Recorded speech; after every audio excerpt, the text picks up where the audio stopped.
आणि आता घेणार आहोत गावखेड्यातील महत्त्वाच्या बातम्यांचा वेगवान आढावा. 36 जिल्हे 50 बातम्यांमधून.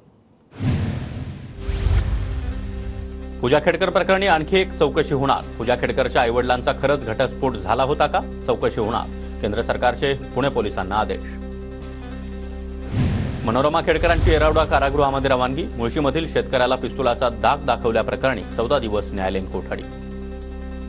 राज्यातील अनेक भागामध्ये पावसाचा जोर कायम. मुंबईसह ठाणे, पालघर जिल्ह्यामध्ये आजही मुसळधार पाऊस, तर बुधवारी 3ही जिल्ह्यात मुसळधार ते अतिमुसळधार पावसाचा इशारा. लोणावळा शहरामध्ये मागील 24 तासात 153 मिलीमीटर पावसाची नोंद. लोणावळा शहरामध्ये रात्रीपासूनच पावसाचा जोर ओसरला. बुलढाण्यामध्ये मेहकर तालुक्यामध्ये प्रशासकीय इमारतीची भिंत कोसळली. माजी मंत्री सुबोध सावजी यांच्या आयुक्तांकडे संबंधित विभागावर कारवाईची मागणी.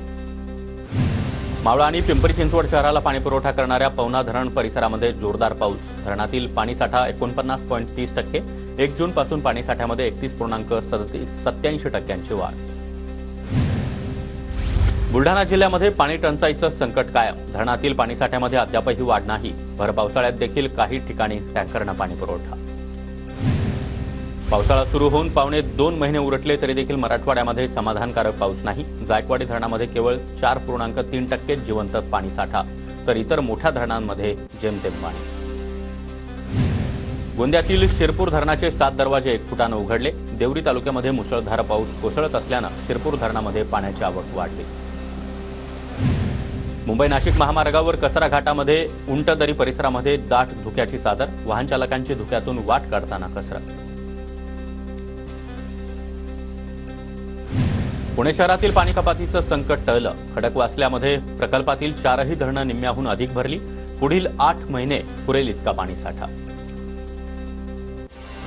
गडचिरोली जिल्ह्यातील सलग 4थ्या दिवशीही 3 राष्ट्रीय महामार्गासह अनेक मार्ग बंद. जिल्ह्यातील पूर ओसरण्याला आता सुरुवात.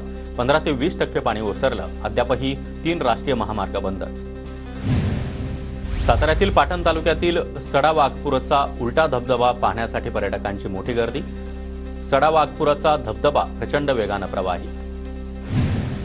रायगड जिल्ह्यामध्ये गेले 4 दिवस अतिवृष्टी. महाडमध्ये पूरस्थिती. पाण्यामध्ये वाहून 2घांचा मृत्यू तर 8 जनावरं दगावली. साताऱ्याच्या कराडमधील कोयना धरणाच्या पाणीसाठ्यात देखील वाढ. 1050 क्युसेकनं कोयना नदीपात्रात विसर्ग सुरू. नदीच्या पाणी पातळीमध्ये वाढ होत असल्यानं नदीकाठच्या गावांना सतर्कतेचा इशारा.